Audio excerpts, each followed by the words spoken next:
Monsieur le ministre, madame la ministre, chers collègues, est-ce que la CMP et le 49.3 corrigent structurellement la philosophie du texte? Non. Pourtant, nous aurions pu imaginer que la période soit au pragmatisme, à privilégier ce qui marche et ce qui est utile avant les choix idéologiques, tant notre pays a besoin de stabilité depuis le décrochage lié d'une part aux révélations des notes du Trésor en février 2023 et surtout depuis la dissolution et ses conséquences. Mais non, le président de la République et avec lui les gouvernements minoritaires successifs, mais aussi les forces du socle commun s'obstinent dans une dérive idéologique libérale clairement assumée, saupoudrée de régalien.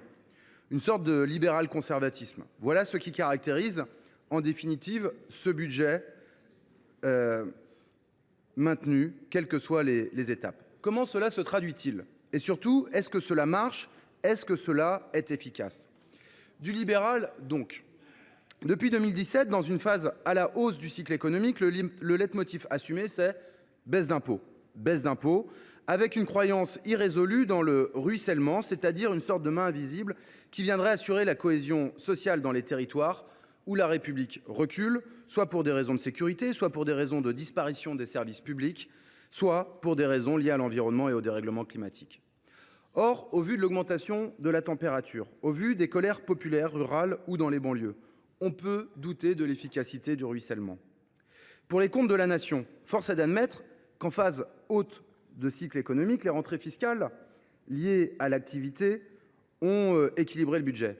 Mais dès que le cycle économique se retourne, ça dérape et c'est ce qui se passe depuis fin 2023. Donc c'est la double peine. Non seulement en phase haute, vous n'avez pas utilisé les excédents pour rembourser la dette, mais en plus, en phase de retournement, le pays devient étranglé financièrement. Et c'est là que votre idéologie devient la plus terrible dans ses effets. Plutôt que d'engager des réformes de structure, de repenser l'architecture fiscale pour faire face aux impacts écologiques du monde qui vient. On le voit par exemple dans ce budget avec le débat sur l'ex-TICPE et son rendement à la baisse et sur les tarifs de l'électricité. Eh bien non, vous vous entêtez à crier Urbi et Orbi, nous avons le taux de prélèvement obligatoire le plus élevé du monde, comme si le sujet était la dépense publique. Le vrai sujet n'est pas le niveau de dépenses publiques, c'est le niveau de dépenses nécessaire pour assurer les services à la population, qu'ils soient publics ou privés.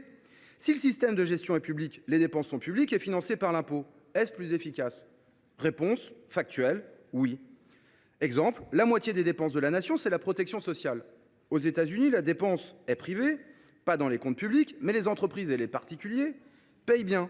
12 500 $ par habitant chaque année, en moyenne, pour assurer les soins. Ça ne soigne pas tout le monde. En France, avec non pas 12 500 $ par habitant, mais 6 300 $ par habitant, nous dépensons moins que les États-Unis, moins que la Suisse, moins que l'Allemagne. Nous sommes même le 6e pays de l'OCDE. Nous dépensons donc moins et nous soignons mieux et tout le monde. Aussi, le débat qui vise à dissocier le débat sur le niveau de prélèvement du service rendu est à la fois malhonnête et surtout inefficace. Au final, dans ce budget, 1. En décidant d'augmenter le seul régalien et en supprimant les dépenses dans le soutien économique, la recherche, l'environnement, le logement, par exemple, d'une part, vous cassez la croissance qui ne sera pas au niveau attendu, même le Haut Conseil des finances publiques le dit, posant des problèmes de chômage, mais aussi de recettes fiscales. Il faudra donc revenir sur ce budget dans l'année.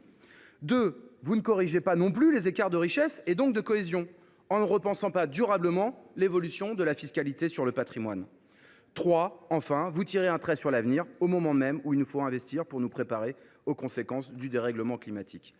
Pour toutes ces raisons, parce que vous refusez en définitive d'annoncer un projet de loi de finances rectificatif qui permettrait dès à présent de repenser les réformes fiscales nécessaires pour aborder à la fois le sujet d'un budget solide pour 2025, mais aussi de tenir la trajectoire du PSMT 2025-2029 et nos engagements vis-à-vis de l'Europe, mais aussi parce que vos choix sont idéologiques avant d'être efficaces pour la croissance et pour l'avenir. Nous voterons donc contre ce budget.